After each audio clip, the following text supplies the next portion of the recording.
together, we die together. Bad boys for life. Get busy living or get busy dying. You ain't first, last. Are you not entertained? Are you not entertained?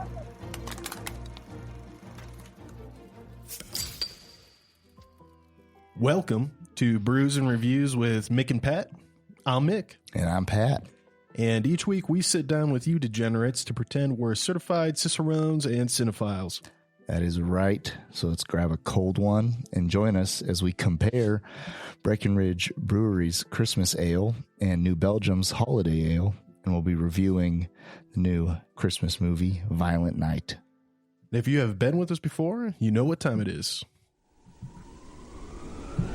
Release the Kraken!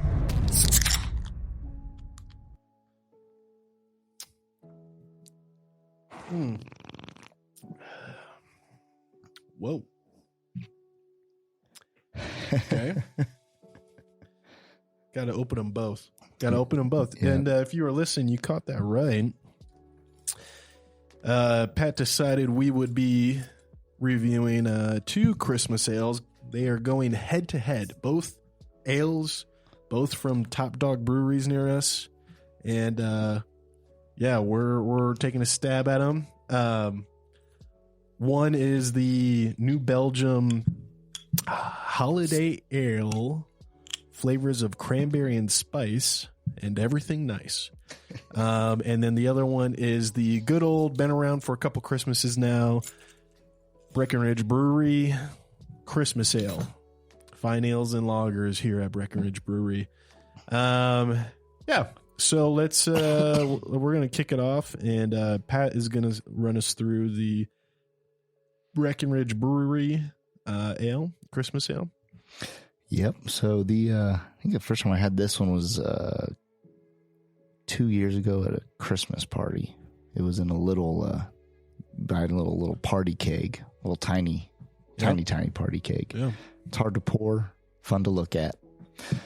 Maybe not so fun to drink. But the Christmas ale from Breckenridge Brewery, they say it is a malty, full-bodied winter warmer.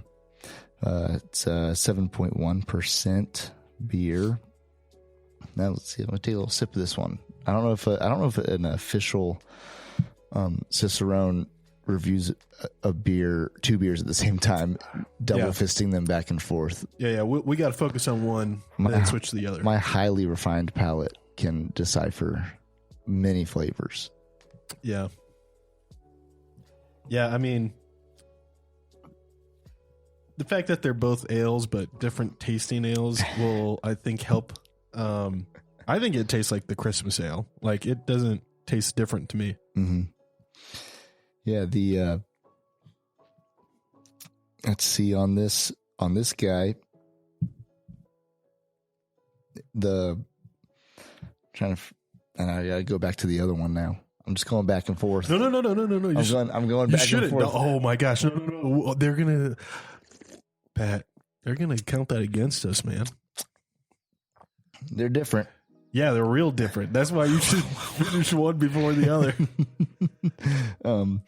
So Breckenridge Brewery, they started back in 1990, and 2 years later they opened up a second location in Denver. They opened up their first one in Breckenridge in the ski town in Colorado, and then 2 years later in downtown Denver opened up their next spot, which I think is evidence of a pretty successful business, regardless of how good your beer is. That's pretty good growth. And down the road in 2015, they bought a 12-acre piece of land in Littleton, Colorado. It's a little suburb of Denver, and they built a campus there where they do all sorts of. I think they could bring a lot of their stuff in-house all in one location as they're growing, and shipping more and more stuff out. That allowed them to grow more and more. And then a year later, InBev, Anheuser-Busch, they purchased them in 2016. So they are still they're a craft brewery, but they're owned by a big business. But are they? I don't know. Yeah. So, which is New Belgium's in the same boat at this point. Yeah, and they're worse though because they're owned by not just out of staters, they're owned by out of countries. Yeah, they're owned by an Australian beer company. I thought it was a Japanese one, but I think you're right. I think it's Australian. I could be wrong. Yeah, I know that a couple of years ago when the New Belgium switched over, they took away some of my beers I liked. Oh, really? Yeah, but that's okay. Now they're kind of just churning out a bunch of new stuff all the time. Yeah. Well, yeah. Anything else on this Christmas ale that you want to kind of point at before we switch over to the New Belgium one? Yeah, for Breckenridge Brewery, they've got a couple beers I like. One in particular that I like that we'll have to try down the road. It's the vanilla porter. And I know you're not such a fan of that one, so be looking forward to that. I don't think you actually really like that. I think you just want me to drink it. I do like it, and we're going to drink them together on the show. It's bullshit.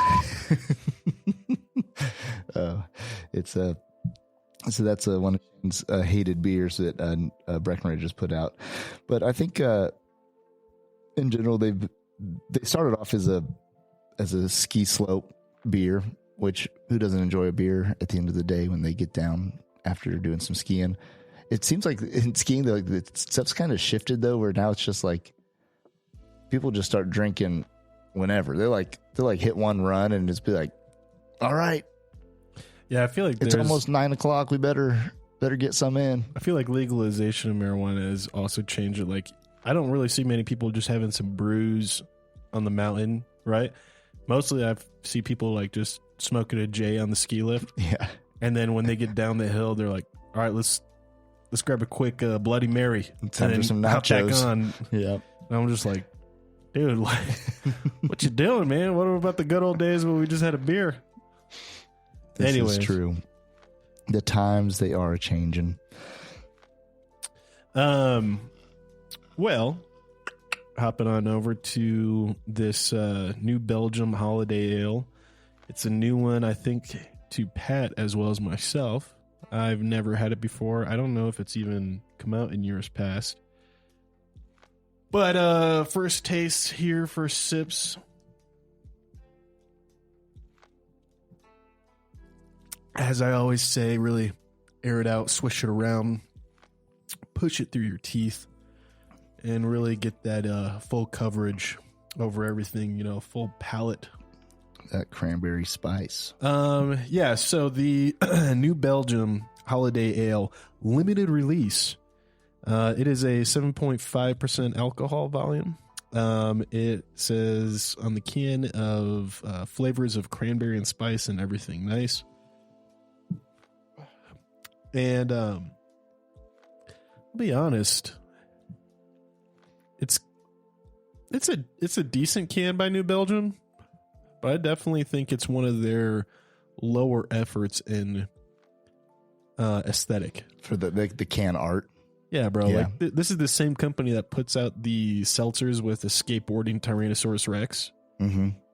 Like, come on, like this is kind of a low effort holiday ale advertisement from them. What I'd like to point out is the Christmas ale from Breckenridge has some mountains and some holly and a wreath on it. It's Christmassy, but then the holiday ale has a Christmas ornament. So I feel like they should have just named this one Christmas ale also, and just New Belgium should have just gone after their competition with it. Oh, like just name it the same thing. Yeah, no, that'd be cool. Like they're skirting. That'd be a little bit bloodier. Yeah, maybe they call it holiday ale just to avoid any. Yeah, I bet there's like legal repercussions. Both being Colorado breweries, you can't have a beer with the same name. Yeah, but you can't. Does somebody have the rights to the word Christmas? No, but I bet like there's stuff with like you can't intentionally mix up someone else's product with your own when you're in the same market. Yep. But that's not a question for us, Pat. That is a question for a marketing specialist that we should get on. We'd love to get someone on from all different kinds of roles in different breweries. Whether you do marketing, legal, production, whatever it is, we'd love to have you on. But anyways, back to the beer, Pat. Quit trying to throw us off course here. We have a plot that we're trying to follow. Yeah, unlike the movie that we watched tonight. But anyways, the little brief overview of New Belgium Brewery. Look it up if you haven't listened to our last episodes, or listen to one of our last episodes, because we've had New Belgium on before. They're one of our favorites. But little shindig, get to know basic story of a microbrewery in Colorado. Guy likes beer. Guy goes over to Belgium because he really appreciates beer. Sits in at a very famous, fancy brewery that is very difficult to get a seat at. But because of the holiday, it was open. And the man, the myth, the legend himself, original founder of New Belgium, was able to get a seat there and enjoy the beer and just ask him questions on how they brewed Belgian beer. Classic man meets beer story. Yeah. And after that, he came back to town with his wife, ex-wife now. Her name is Kim Jordan, and his name was Jeff Lebesh. They are the two co-founders and have officially sold the company. Mm-hmm. They are no longer owners, but the company is good and alive, and we love going there for free beer on the beer tours. They give you something wild, like, I mean, you could get 6 cans of beer if you're diligent. It's quite a bit. Yeah. If you listen and don't get too drunk, you can definitely answer all the questions by the end of the tour and walk away with like 6 cans of free beer. Yeah. It's worth riding a bike there or an Uber. Yeah. Oh, yeah. Don't freaking drive there like a loser. But anyways, yeah, that was back in 1998. And when he went to New Belgium, and they 1991, I believe, they started the brewery officially, selling it. And now it's in full production internationally. They have another brewery out in North Carolina, up in the hills in North Carolina, to get that good East Coast fresh river water. And they make great beer. You probably had it. It's Trapel's a big famous one. They used to make one called Abbey. That was their first beer. They don't make it anymore. Another one that they're really famous for is Fat Tire. Yep. That's one of their best selling and most well known. But I think I'll be honest, man. I think the Voodoo line is giving it a run for their money, dude. That Voodoo line seems to be such a hit. Whether it's just the marketing design. I'm a big fan of some of their more subtler beers that are less known. Like, what's the one that's in the blue can? Is it called? It's something like Easy Day Hates. It's you know what I'm talking about. It's like Easy Drinking or Easy Street. It's something a blue like can that. with a yellow. It's always sun a tall on boy. It. It's always a tall boy. On it. Yep, it's a rafting beer. Yeah, it's a beer that you like crack open on a summer day, and you're like, I got to do, and it's gonna be fun. I got stuff to do. Better crack a beer. Yeah, it's like. Is that how you approach problems in your life? On Saturdays in June, yeah. It's a clean the garage beer, mow the lawn beer. It's a sit on the roof beer. Yeah. It's a go down the, river in a tube beer. But anyways, New Belgium, big fans of them. That's our brief overview. We'll never do it again. We'll just tell you to fall back to another episode. Heading to visitation with your kids' beer. Yeah, for real. But anyways, they don't really have much online about their holiday ale. They have somewhat, I would say, is not accurate, at least to my taste that I have. But the holiday ale is described as being hold on, bear with us because it just went away. I'm going to read the description of the Christmas ale, and then you can hit the hit the holiday ale. You were supposed to do that already. Fired. Suspended without pay. You're right. So this one on a light to dark scale, it's headed on the dark side, but it's not super dark, but you're heading into the dark side with this one. Malty to hoppiness, you're going malty all the way over to malty with the Christmas ale, and it's a strong beer as far as not the day blazer. as we were just talking about. Dayblazer. Not the Dayblazer Not we the were just talking Dayblazer, about. This yeah. is a leaning towards the stronger side of things. And they describe it in this way.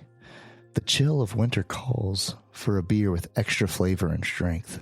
An abundance of carefully roasted malts create notes of caramel, chocolate, while Chinook and Mount Hood hops contribute a spicy quality for balance and a clean finish. Okay. I found my description for the holiday ale by New Belgium. 'Tis the season for flavors of cranberry and orange, cinnamon and spice, for everyone naughty and nice. This is the latest New Belgium seasonal rotational series. So, all right, I don't think they've done it before. No, it's not available everywhere.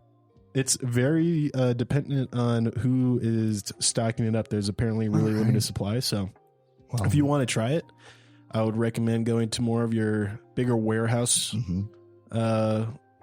liquor stores to grab a 6-pack of it.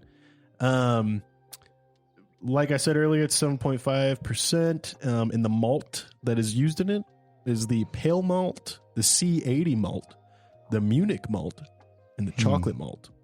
Holy malt, Batman. Yeah. Dude, I don't know what the C80 malt is, but that shit sounds crazy. C80, it's like experimental. Yeah, experimental. Came from a lab. Like we ain't even given a real name yet. We're just testing out. Yeah, it's definitely got a different flavor, even though both of them have some of the same flavors in their description. Yeah. What do you think, Pat? Do you think we're ready to kind of give them the truth of these beers? These I bevies? think we should. I think the way that I should have done is just poured these into the same glass and drank them. That's God, that's kind of how it's ended up on my flavor palette. Really? Right You now. think they tast the same? No, not at all. I've just been going back and forth and back and forth. Yeah, and so I might as well. I just don't know pour which one I enjoyed. What should I say? Well, I don't know which one I disapprove of less. And that's a little revealing. That's a little. I'm gonna be honest. These aren't the heavy hitters. Yeah, I can't imagine these are really driving a lot of sales right now. Well, I think that they are because of the time of year. Like that's if you're going to head into a Christmas party, holiday party, you're going to show up with one of these. That's fine. If you want to run by Costco, pick yourself up a little tiny keg of the Christmas ale. It's a fun little, it's a little party gift as you're walking in. But I think with the New Belgium holiday ale, you are getting that cranberry spice. If you don't like fruity beer, this is bordering into the fruity zone. No, you shut your mouth. What? No, you don't think this is? No, I don't. I think it's bordering into the bile zone. I think sour beers, which are generally fruitier or like citrusy IPAs, taste far better than this and are not like near on the palate. I'll let you know. There's a little bit for those listening. If you're following along with our Brews and Reviews episodes, I'm slowly building animosity towards Pat right now because last episode we drank an ale, which I was totally fine with, right? I'm not a big ale guy. You all know that. You all know that in the last episode that I mentioned how I think most ales taste like vomit. Yeah.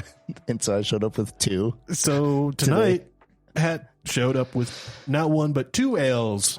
This is true.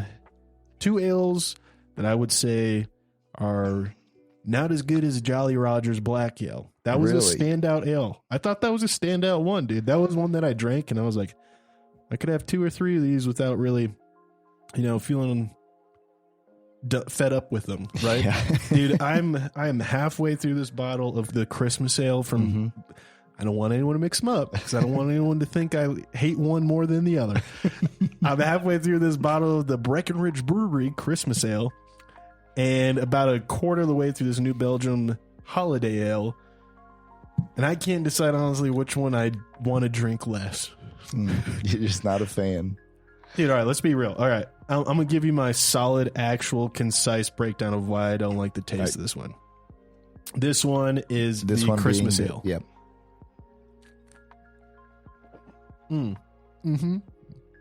Give it a moment, let it settle over the tongue. You really got to aerate it because that's actually mostly like the best way for your taste buds to taste is like get it a little foamy on your tongue. Okay, this tastes like someone poured a Busch Light on a plank of pine tree wood and I licked it off. It's kind of like got the flavor that I would imagine sap on pine wood does after it's frozen. You know, like it's cold out and there's like the frozen sap sickles on some pine. This tastes to me like a licked a little bit of that. You know what it really does remind me of? You ever been in the mountains during the spring or midsummer when there's the pine dusting and the pine trees are like the yellow spreading their seed? Yeah, no, the pine trees are spreading their seed. There's literally green clouds of pine tree sperm. Do you know what I'm talking about? Yeah, I do. I'm intimately familiar with the pine tree sperm. And you drive through it and you're like, oh, a little piney there. Yeah, because you just washed your car also. Yeah. And it freaking ruins it. Or you're like, you know, in Estes Park on the gondola and you just go through a full cloud of it. Anyways, this tastes like pine. That's what that's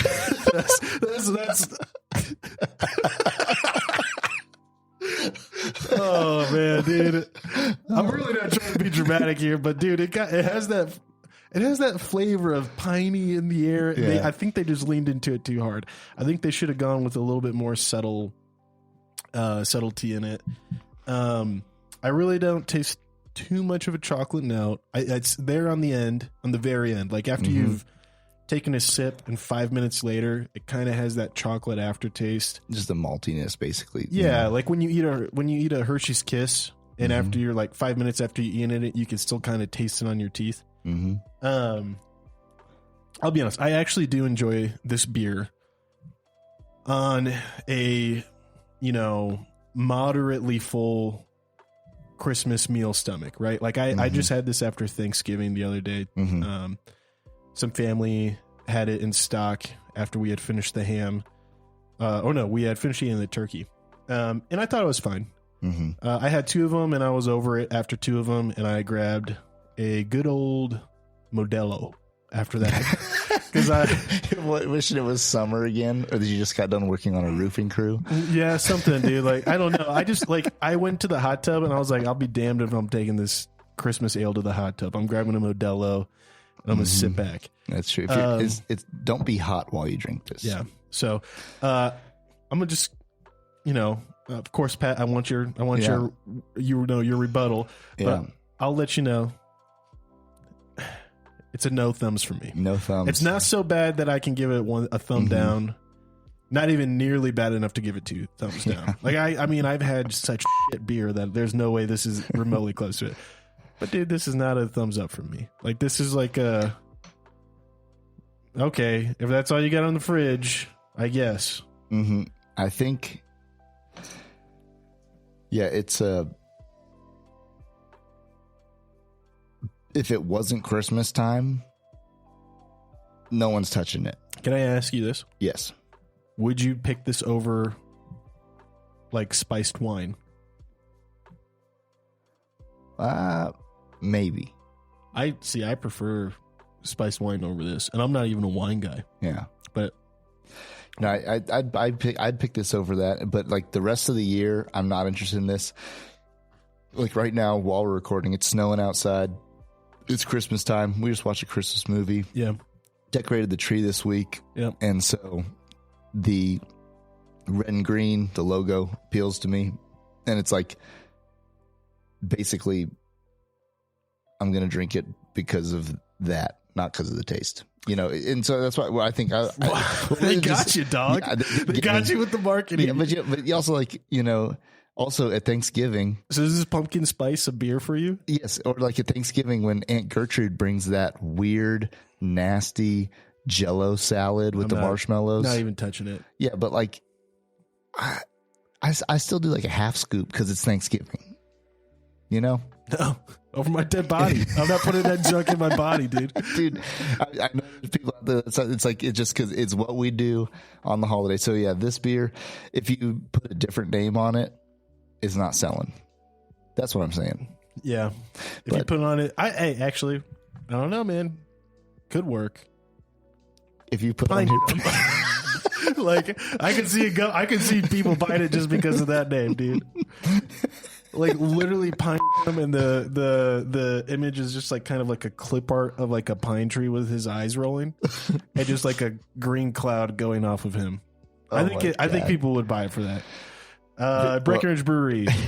This is free marketing here. Like, you guys got to eat this up, and instead of being upset and planning to sue us because we didn't like your beer, just maybe change it up. People wouldn't even notice. Yeah, people wouldn't notice. Because also, here's the thing. It becomes a springtime beer. You know, this sells in Costco all over. Like right keg, this time of year. Dude, So, the keg, right, everyone sees the keg with the Christmas logo, and they're like, oh, yeah, I'll bring that. Yeah. That'd be great. So I think that, like, you know, they got the right thing going on there, for sure. But so they've got the marketing down on it. And so they could change it or not change it if they don't want to. And this might be their Black Friday beer, meaning, you know, the name Black Friday comes from, for those of you who may not know, it's not just a day when they do crazy sales. What originally was it was the day where most retail shops actually turn a profit for the first time. And so that's why it's called Black Friday, going in the black instead of into the red. So like maybe this could be one of their this might be their like Black Friday beer in a way, where it's just like they pump this thing out to like Kirkland or like Costco stores all over the country. People are buying the kegs of it, whatever. So they might not care what is in the bottle. You know what I mean? Yeah. They just squirt it in there and ship it out. Yeah, it's. What do you give it, Pat? What do you get? You know what I gave it. You know where I'm sitting. There's nothing really more to elaborate. 0 thumbs. You really? Wow, you're such an ale guy, though. No, I mean, it's just like, because I got 2 thumbs down or 2 thumbs up. I'm just giving it 0 thumbs here. 0 thumbs. Yeah, that's just kind of depressing. That's where it stands. So that's a firsty here, I think. Yep.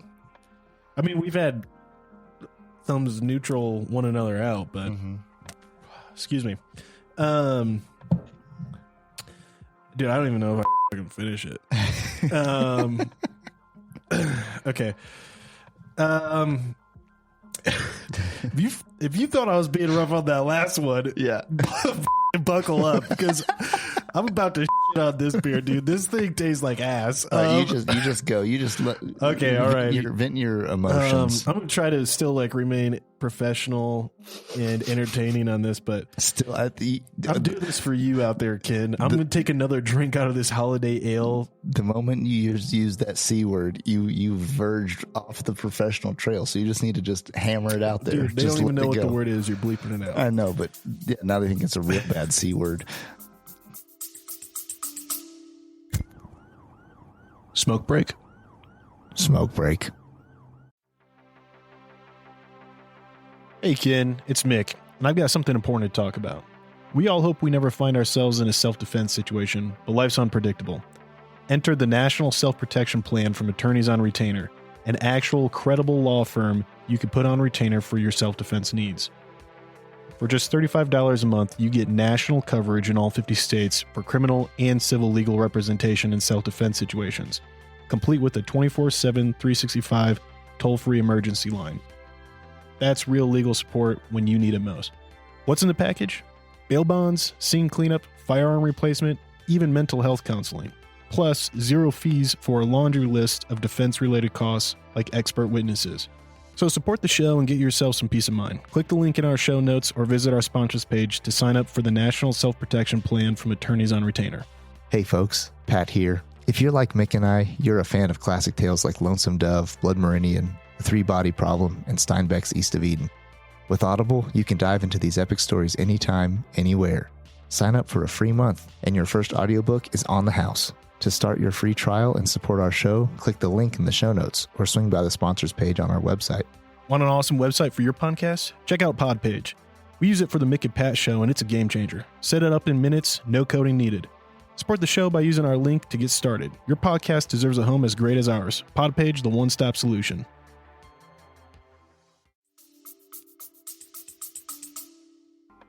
Oh. God. It actually makes me want to like wash my tongue. This taste here is, I know exactly what this taste is. You know what this is? This is the taste of when I saw an orange with cloves poked into it in my grandmother's house for like fresh smells in the holidays. I was gonna say it smells like grandma's potpourri. And I thought, oh, that's a funny looking orange. I wonder what it tastes like. Oh no. And it tasted as bad as you'd expect because it was sitting out in just mush and had cloves in it. It doesn't taste good, dude. This tastes so clovey. Like this tastes like someone ground up cloves, in my opinion, and just threw that in with the malts. Like it doesn't taste like they kind of subtly try to put it in. It tastes, I bet you right now, if we went to my house and grabbed the little jar full of cloves that we use for sometimes like doing like different teas and stuff. Mm-hmm. I bet you if I put one of those on your tongue, you'd think it tastes like this beer. Like I think they really I don't taste any cranberry. I don't taste any cinnamon. And I was kind of looking forward to it when I looked it up and saw that there was cinnamon in it too, because they made a cinnamon, what is it? New Belgium just came out with this other one. And New Belgium, you know, I love you. You know, I'm a sucker. They came out with a cinnamon citrus Tripel. I love Tripel beer. Like Tripel is one of my favorite beers they make. I think we've actually had Tripel, maybe not on the Brews and Reviews, but on a couple just sit downs. And so, who left the laboratory unlocked? Right? You know, like this to me is like some lab scientist is like, it's, you know, Wednesday night before Thanksgiving. He's finishing up in the lab and he's like, just dump it in there. And and he's just like, oh, I just have to finish this before I leave and then I can go home and, you know, get ready for Thanksgiving tomorrow. And he slips on some goo on the floor and just knocks a whole beaker of cloves into this, you know, beer that he's mixing and testing. In case you don't know, at New Belgium, they literally have like a lab room. You can see them mixing the beer and like nerds. Yeah, like freaking nerds, dude. I bet they don't even drink beer. But I bet he like mixed it in and was like, no, reaching his hand out, you know, in like slow motion. And then he got up and was like, I'm going to be here for like another 8 hours if I don't fix this. And he just like took a sip of it and he's like, I'm just going to say this was my plan all along and we'll sell it. And I think that's what happened, dude. I think I think someone bed and they tried to spin this off as a marketing move. And rather than wasting barrels of this beer, they were like, you know, people buy that Christmas ale from Breckenridge Brewery. They'll buy this if we just slap a holiday Christmas ball on it. And so that's where I'm at. I'm a bitter man when it comes to ales. They greatly disappoint me.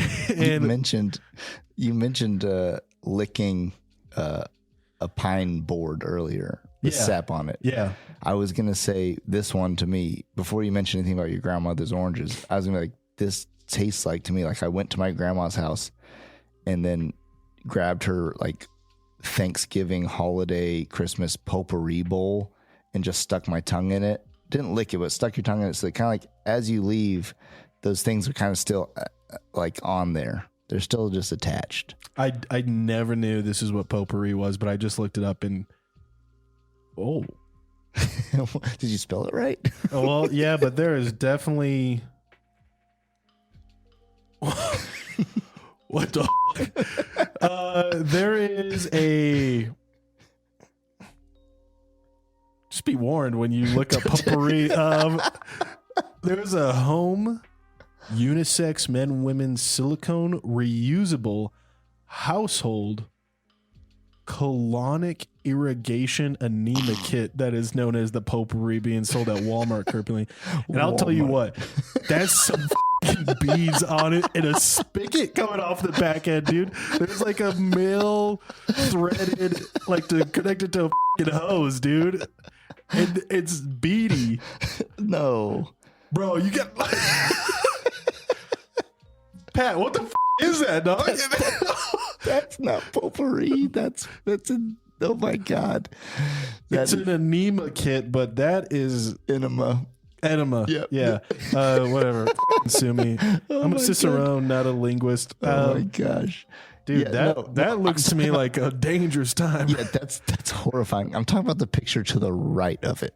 Yeah. That like bowl full of dried shells and orange skins. Exactly. And all that. Yeah, I get it now. Potpourri. Oh my gosh. Okay, so weird. Be careful looking up potpourri images on Google. Who would have known? What the? Okay, sorry. Continue. It does taste like that. Yeah, it definitely tastes like you just licked that bowl. So, I'm gonna give this one a 1 thumb up. But do tell. But meaning, please. Yeah, it's like, because as a child, I like to go to my grandmother's house and lick the potpourri bowl. No, I'm just kidding. That's not what disgusting. Happened. No. So I think this one, in general, while I'm not a fan, I think that if you're headed to a holiday party, just buy this, show up with it, set it on the counter, whatever. Like it's a seasonal one-time thing, kind of like my thing with the last beer. Just it's got an ornament on the can. It's Christmas time. Bring it because it's fun. And so, taste-wise, once again, if you took the Christmas stuff away from it and just marketed it as something else, I don't think it's going to sell. Have you ever seen a cat gag? Yes. Like when cats gag at the smell of lavender. Have you ever seen a cat smell Wrigley. Lavender and they go? I wish I'd known that. Backpedal. I would have. No, it's actually good if you don't want them jumping on the table. Put some lavender around the table. Lavender oil. I didn't know that. I would. Yeah. My. Oh, I don't want to get too far off. Yeah, go ahead. Keep that in mind. Yeah, go ahead. I'm just gonna say this makes me make that face. This is your lavender. I can imagine taking this to a party mm-hmm. and just watching people oh, okay. They're gonna reach in the box and pull one out, and they're gonna look around and they're gonna do this thing where they don't ask who bought it, but they look like they're about to, just in case someone's watching them, mm-hmm. and then they're gonna just crack it open with thinking, okay, no one noticed, mm-hmm. and they're gonna take a sip and they're gonna go, and they're gonna do the backpedaling cat face as it's gagging, and they're gonna go pour it out in the freaking sink, dude. I think people would pour this beer out in the sink, especially if there's other stuff rum wine. What is it? Is it rum spiced wine? Am I saying that right? Yeah, you know what I'm talking about. I've only had it a couple times, but I think that stuff is delicious. It's a very festive thing. Or someone's got Bailey's and hot cocoa. Mm-hmm. I'm gonna take that over this every day. Yeah, I don't know if also it's maybe Christmas beers shouldn't be. Maybe it shouldn't be a thing. But yeah, if it was just a winter stout, whatever, you know what I mean? Just a good one. Instead of trying to add weird little flavors into it, make just a good Christmas beer is whatever to you is a good winter beer. You don't need to add in the little things. Do you like the taste of cranberry juice? No. Really? Well, in my mind, cranberry juice. No, let me back up. I'm thinking of when I was a kid. My mom would keep cranberry juice, concentrate. And I, on multiple occasions, because I'm an idiot, would be think that it was cranberry juice. No one likes concentrate. No, yeah. But And so that, in my mind, that's what cranberry juice is. Not like Ocean Spray, listening to Fleetwood Mac, cruising on my longboard, drinking my cranberry juice. Rest in peace. No, here's the thing. I don't like cranberries that much. I think they're super bitter, and not a very good fruit. But I don't know anyone who eats just straight cranberries, right? I think cranberry juice cocktails are pretty good. Mm-hmm. I've had some. I've had a cranberry juice. It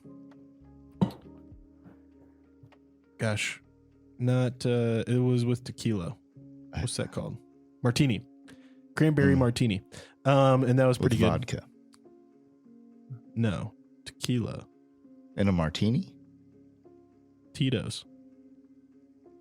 Tito's is vodka. But I do the same. I always think that Tito's is tequila because I appropriate it. Wow. You're a guy. No. Why did you think it was tequila? I just thought it was tequila. I've never looked at the bottle. I've never just said straight Tito's either. Otherwise I would know it was vodka. Yeah. I'm not. You are. But anyways, who's ever met a guy named Tito who made vodka? Somebody did, but a man with aspirations. Yeah. But anyways, I think a cranberry orange sour would be a good holiday beer. I really do, because that's kind of like the way cranberry cocktails come out tasting. And I enjoy sour beers. It doesn't have to be a super tough sour. Tripel, I bet, is a way better Christmas beer. I think we should try the Tripel one. You know, maybe we won't have another Brews reviews where it's seasonal, but I think we should try it out. Because that cinnamon citrus Tripel does sound really good and way more subtle than kind of the poignant taste of this ale. So, anyways, I'm going to give it a thumb down. I think it is actually bad enough. This one is bad enough. I'm going to give it a thumbs down. So we got 2 beers at 0 thumbs. Is that what we just ended up with? Yeah, we gave, no one gave any thumbs up or down to the Christmas Ale by Breckenridge Brewery. Pat here is going to give the New Belgium Holiday Ale a thumb up, which just confirms that he is off his fucking rocker. And I'm going to give it a thumb down because it tastes like bile. You can't tell me you haven't tasted this beer when you've thrown up. Maybe when I've thrown up beer. My point exactly why ales suck. Okay.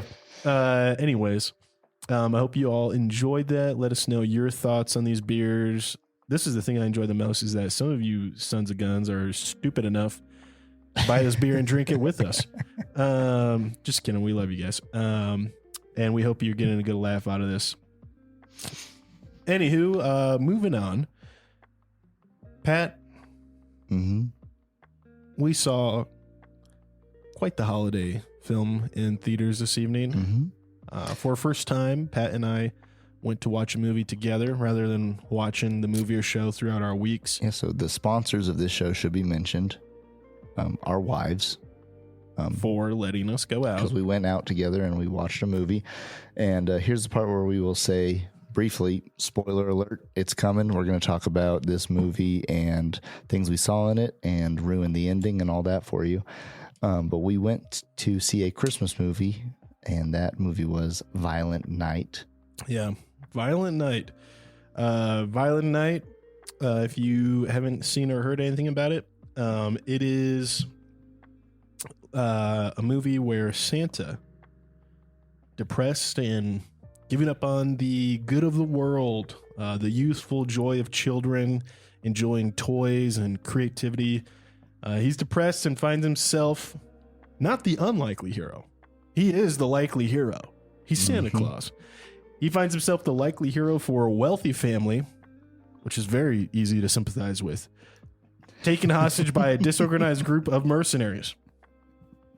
Watch Santa's plot armor in this film absorb flesh wounds, deflect bullets, and carry a weak B, C, and D plot for about 100 minutes. And the leading actor is David Harbour, who honestly was great in the movie. I think he is Hopper from Stranger Things. He was recently Hellboy in the bad Hellboy, the Hellboy that kind of sucked. But he was great in it, in my opinion. Was he in a Marvel movie? He was lately? definitely the best part of the Black Widow movie. I haven't seen that one. I don't know if I have either because I really don't remember anything about it. Yeah. It was pretty bad. Sporting cast was John Leguizamo, who actually was in Die Hard 2, another great Christmas movie. He was also in Romeo and Juliet, Carlito's Way, and most famously, what I love him the most for, he was Luigi in the Super Mario Brothers movie. The one that hasn't come out yet? No, the one that came out and was dog doo-doo. Oh, a while back. A while back, and it's just god awful. I don't even know you can find it streaming anywhere because it's just so bad. It's been put to rest. Oh man, but I remember it as a kid watching a VHS and just like, this is not Super Mario Bros. What the hell is going on? Because there's a Mario Bros coming out. It's announced. Yeah, I haven't seen any trailers. I've seen trailers for it. Oh, actually, yeah, I know you're right. It's Bowser going to the Ice Kingdom and breathing fire on all the penguin people. Yeah, well, I mean, yeah. I kind of want to see it. It's like, hopefully they just made it for kids. Well, yeah, you know? but here's the thing. I'm going to say something later on in this podcast that is maybe going to make you hesitant about that movie. All right. But anyways, that's the that's kind of the background of the movie. Oh, directed by Tommy Wirkola. You may be saying, I never heard that name before. Well, that's because he's Norwegian. And he's most well known for directing movies like Dead Snow, a Christmas horror movie where Nazi zombies attack teenagers in a cabin in Norway. And he's also known for the second sequel to that, Dead Snow 2, where, guess what? More Nazi zombies attack teenagers in a cabin in Norway during Christmas time. And you may have heard something called of What Happened to Monday, which was a limited series on Netflix that, as best as I understand, was kind of a stinker. So Tommy Wirkola, not super successful. I've always heard Dead Snow got like good reviews. It's kind of like a cult classic now amongst like the kind of zombie horror flicks. I've never seen it, but I've always heard good things. I heard it was like a dark comedy, kind of like this movie. Because this movie definitely, I would say, is... I don't think it fully committed to a black comedy. Yeah, it was. It definitely danced the line. And a comedy, but it didn't know which way to... We'll get into that a little bit more. But yeah, it was dark, and I laughed. I laughed a couple times. But like... I laughed when I felt like it was self-aware. Yeah, did I laugh with it or did I laugh at it? Yeah, it's hard to tell. It's really hard to tell. I could definitely tell you I laughed with it when John Leguizamo was singing that Christmas song and kind of just winged it, like improvised the lines, and it was like something like "shoot you in your faces," like, or it was like "deck the halls," but he replaced the end with just that because he clearly forgot the words, and it was like almost self-aware. That it was like, of course, the bad guy's going to say something snidey, like, you know, to rhyme on the end of the song, right? Because he's the bad guy and he's singing this Christmas song to the family. But then it seems like he really was self-aware and like acted it out as if like, nope, actually not going to rhyme because this bad guy doing this probably wouldn't be the most lyrically talented individual. And so I'm just going to say something kind of funny and intimidating. And it felt aware of itself in that moment, and I laughed with it. Later on, there was a moment where I was definitely laughing at it when like John Leguizamo and Santa Claus were having their standoff, and they were trying to burp out some final one-liners, you know, that were supposed to sound cool or funny. I wasn't sure. And they're like, "Say goodnight to Christmas." Yeah, like. And then like John Leguizamo like looks like he's about to finish saying off. He's like, "This will be the last Christmas," and I was just like, "What? Like, was that supposed to be intimidating?" Like, it was just not there. It lost itself at times. I think this one was just all over the place. Yeah, no, I definitely agree. I think this movie had a much stronger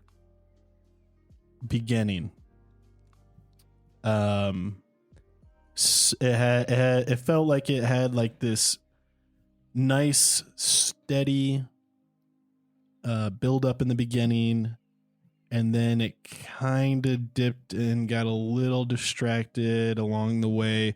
But then the little backstory about Santa Claus was kind of cool, and that got me interested again. And then it was kind of like a heartbeat, you know, where it was up and down, and then by the end of it, it was just kind of like fizzling out.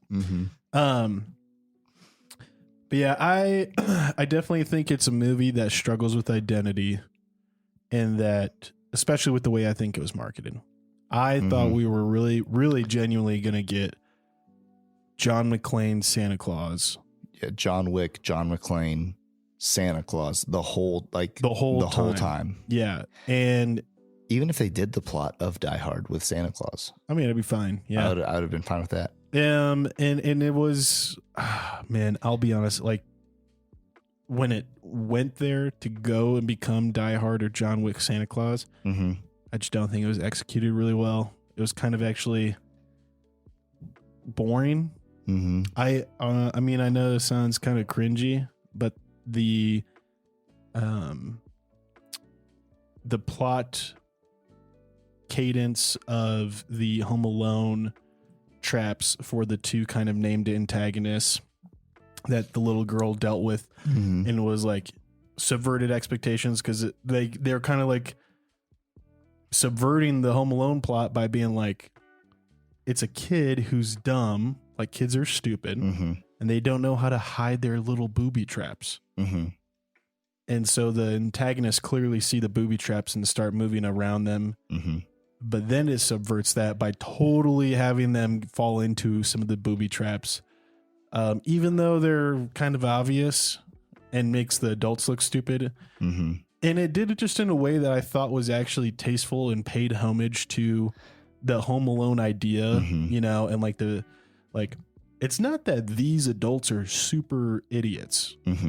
It's just that they underestimated perhaps a kid's cleverness or creativity. And once you make one slip up, it's just kind of a domino effect, right? And that's the entertainment of it, right? Is like, you're like, oh no, now the bully balls. Oh no, now the nail. Oh no, now the other nails. And it's like, it's a very simple and enjoyable domino chain of events that once it's concluded, you're like, oh, that was silly. But it's also the same way I kind of feel like the teacups at Disneyland. Like I'm spinning around in them, and it's literally just as much as I want to spin around as how fast and goofy it'll be. And at the end of it, you're like, that's not really a ride. Yeah. It's kind of silly, but I enjoyed it. Right. It's very childish, but I enjoyed it. Right. And that's kind of, I enjoyed that. The John Wick Santa scene, I felt just was really underwhelming. Did you enjoy the movie? I will say this. I was absolutely shocked at how much I enjoyed the first 30 minutes. First 30 minutes of this movie were really, really fun. I thought I immediately picked up when I was watching it that the people hired to work in the house were disgruntled. Especially when they did like the no cut shot where the camera's just going through the house, following people interacting with all the hired staff to be in elf costumes, and the bartender, the cookie attendants, the guy looks like an elf, right? Right. I immediately noticed as they're going through, like, oh, the guy looks pissed off. Oh, that chick, she looks pissed off. Oh, that guy has a funny accent. Die Hard. Yeah. And you know what I mean? And so it was just like, I was like, I'm enjoying this. Subtle clues. It's not in my face. Because if you didn't pay attention as the camera's panning across, you might not catch that guy's over the shoulder disgruntled look in the background, right? Or something like that. And then, dude, the montage of David Harbour doing what he does and being a funny, depressed guy.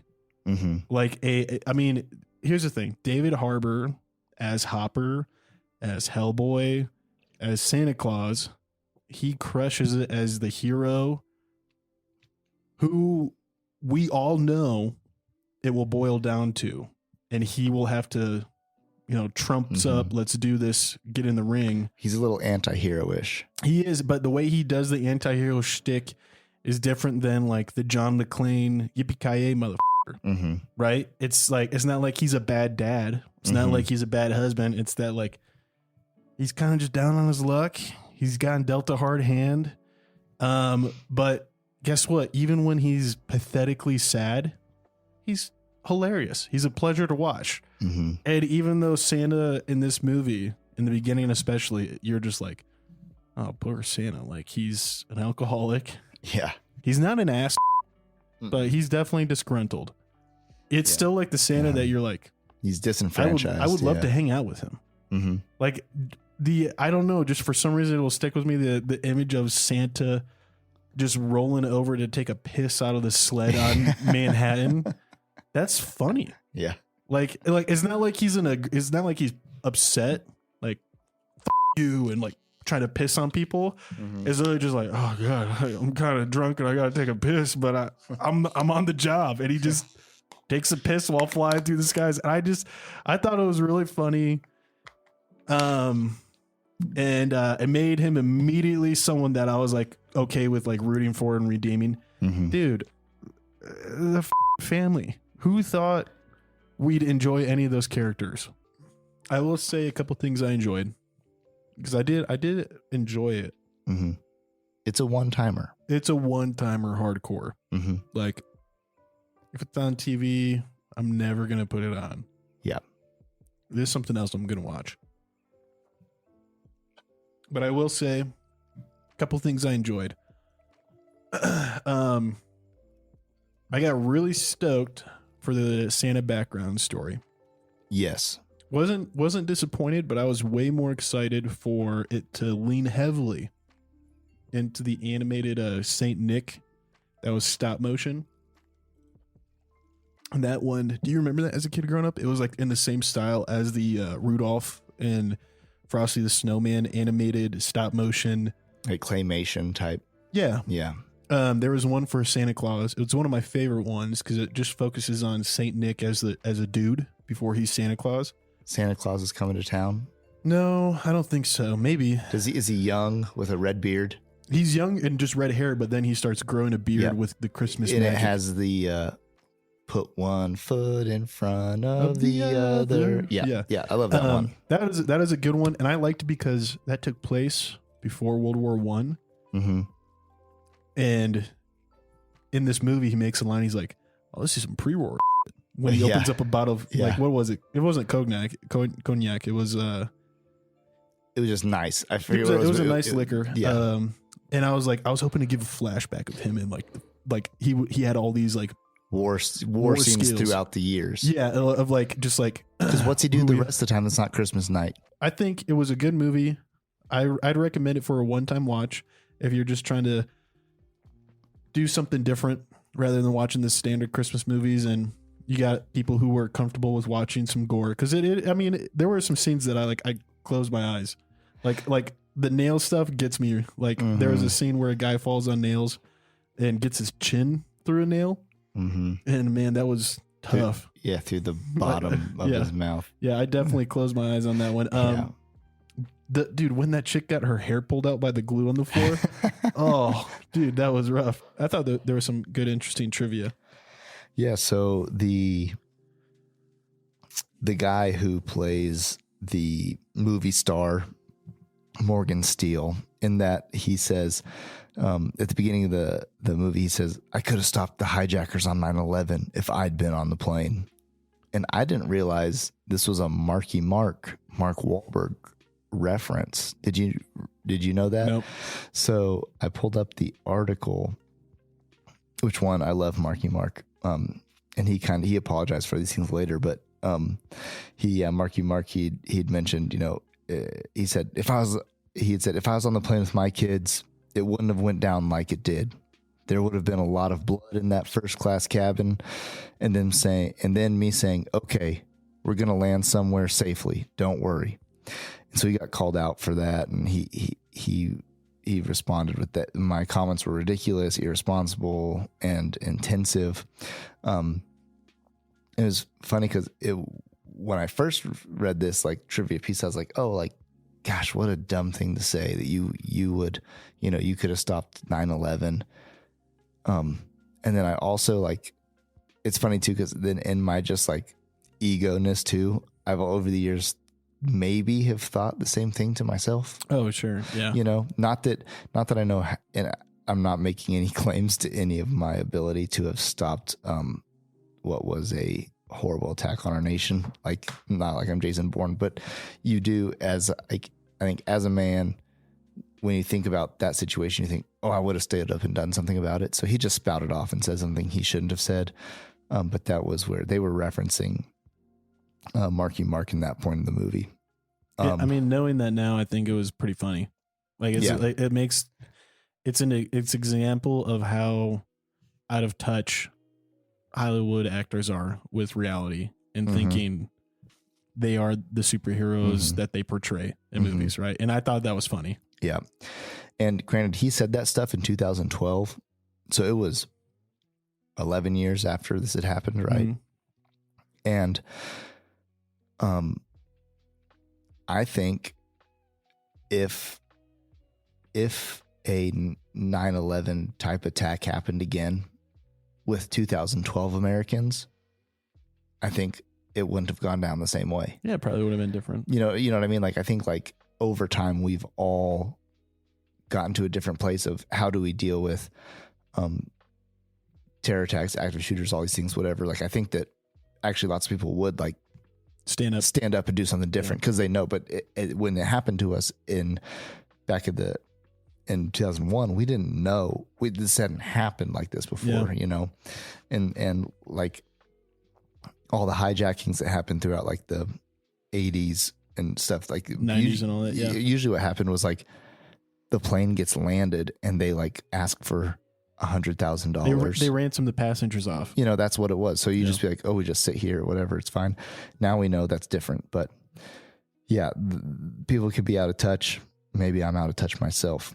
Another trivia fact that I think is interesting with this movie. So you'd mentioned earlier, they show Santa Claus being in his past life or who he was before this all started as a Norseman, as a Viking, and lots of Christmas tradition is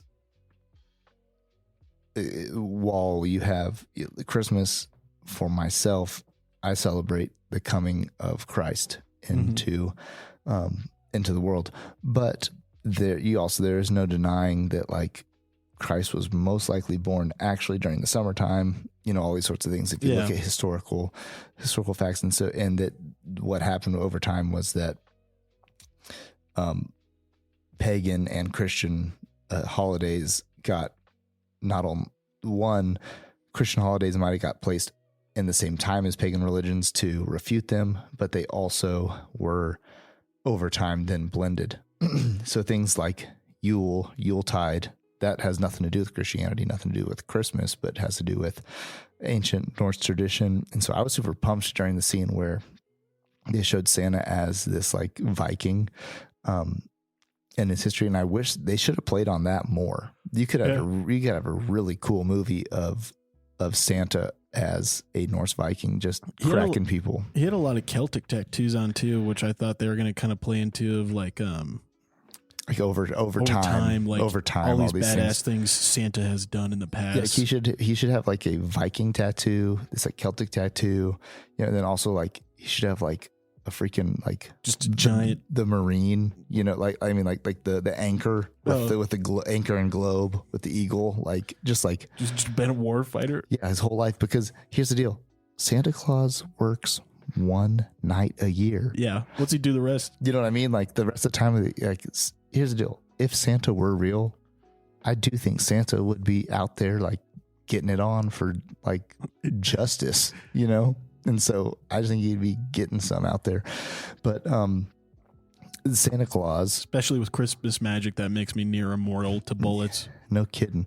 And so Santa Claus really has nothing to do in some ways with Christian tradition. You do have St. Nicholas, and you do have there's I should say this.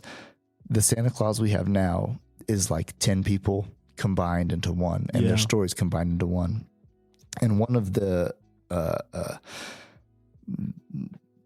Santa they use in this movie would be, they used the Odin archetype for this Santa Claus. Big beard. And so Odin, old guy with a hammer smacking people around. Yep. So here is something about Odin during the Yuletide season, so and this might sound familiar to you as the Santa Claus, flew around for the Yuletide season, and he had an 8-legged horse who pulled his sleigh. 8 reindeer, 8-legged horse. He's often depicted as wearing a robe, and he had elves and dwarves around him who kind of helped him out. And so love it. That's where lots of our that sort of Santa stuff, very badass Santa, kind of comes from. Yeah.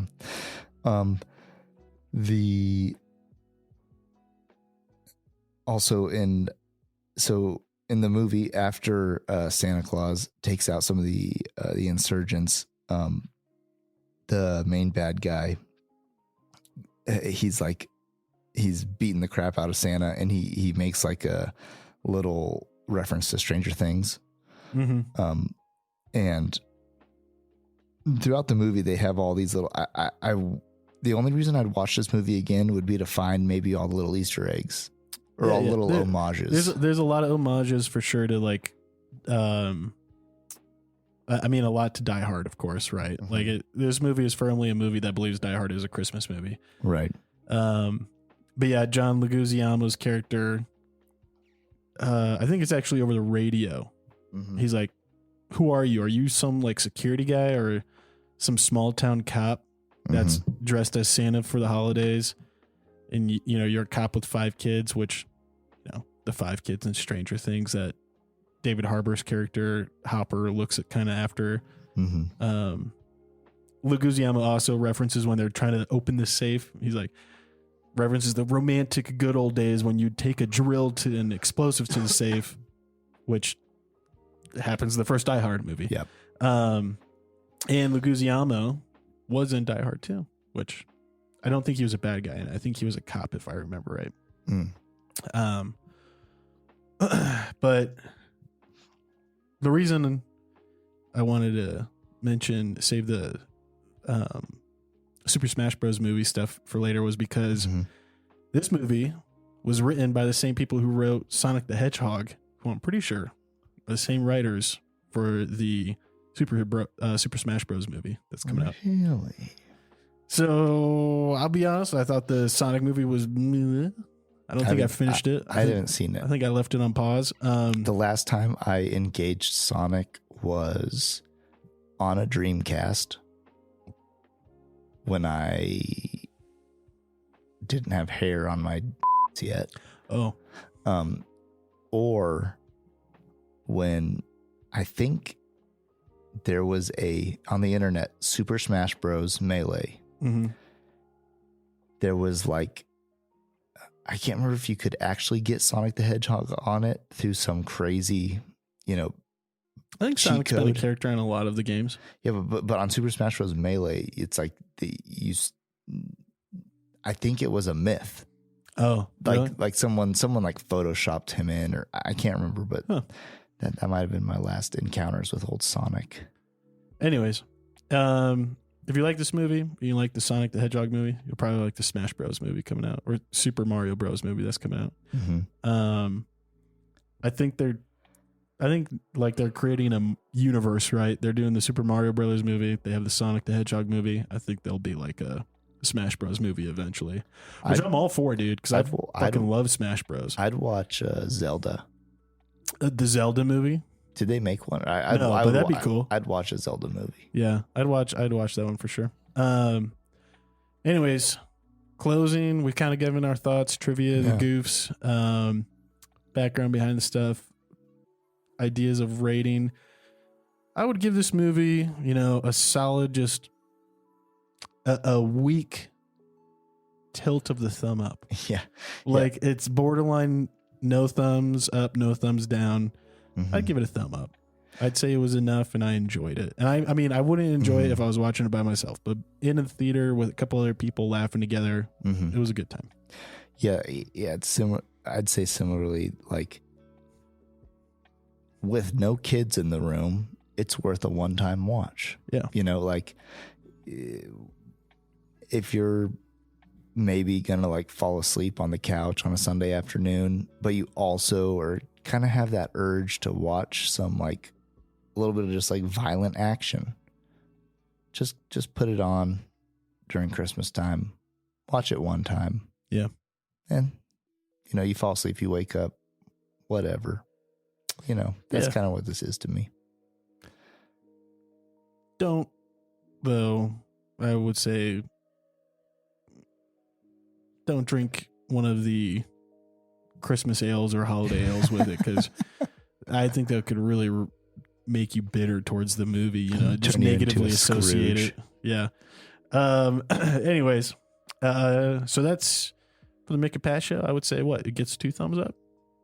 Are you giving it a full thumb? I think. Or are you just giving it none? I think it just gets a quarter thumb. You can't do that, dude. You gotta be hard. Yeah, you gave it a tilt of the thumb. I'm giving it like it's almost no thumbs up, but it gets 1. It gets 1. Okay, it just barely gets the thumb up for me.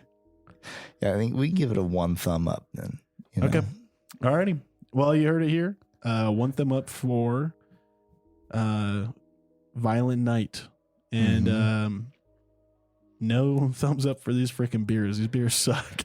But anyways, actually, I guess the holiday ale got 1 thumbs up from Pat. So there you go. But I canceled out because I gave it a thumb down. Thanks for joining us. We wish you all a very Merry Christmas. We hope that you are gathered with families and get to enjoy the holiday festive spirit. That you are able to see the joy in loved ones' eyes as you give them a gift, and know that you're able to bring some cheer. We'll be celebrating with our families. Like Pat said, we celebrate Christmas as a religious holiday, and so we're excited to kind of celebrate good old baby Jesus' birth, and do that together with family. So if you're out there, Ken, we hope that you have a good time, and we look forward to talking with you in the new year. Yeah. Till next time.